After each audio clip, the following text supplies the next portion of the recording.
first thing we're going to look at is what kind of tile are we going to use.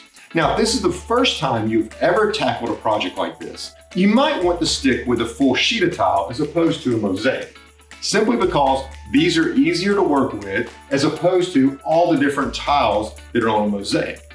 The next thing you're going to want to look at is, how do I need to cut my tile? Because most likely it's going to need to be cut to fit on the riser of your step.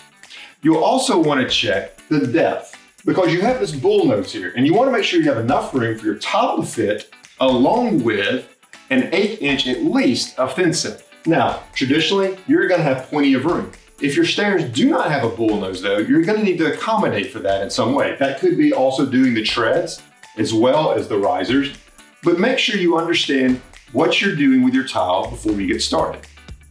From there, we're going to want to begin our first step of prepping.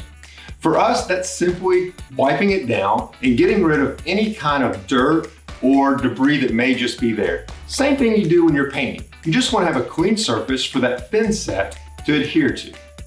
From there, you're also going to want to protect the tread of the stairs as well as your walls. Now, there's a lot of ways to do this. You can go buy some painter's tape and get some plastic and tape all that down, or you can do something simple like find some wax paper that you probably already have in your drawer and use that to protect the stairs and the walls. Once you have the space prepped, you're going to want to cut and lay out your tile. So if you have a mosaic like ours, you'll want to take notice of the pattern. In ours, you see it's running in certain ways. So we'll want to make sure it's symmetrical. So therefore we'll start in the center of our stair and work out. And then we'll also want to make sure each riser lines up with each row and the way that it's going, because they're each going different ways. Now, obviously, each tile is different. So pay attention to what your tile looks like and have that pattern laid out before you begin.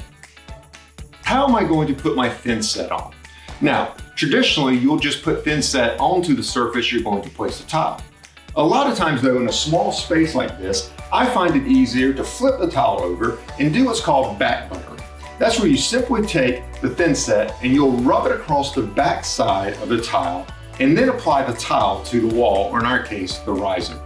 This makes for a lot easier process and a lot less mess. It's an easy project that anyone can tackle with a little bit of know-how and taking your time. We hope you'll check out all the other projects on the Jeffrey Court site at hd.jeffreycourt.com.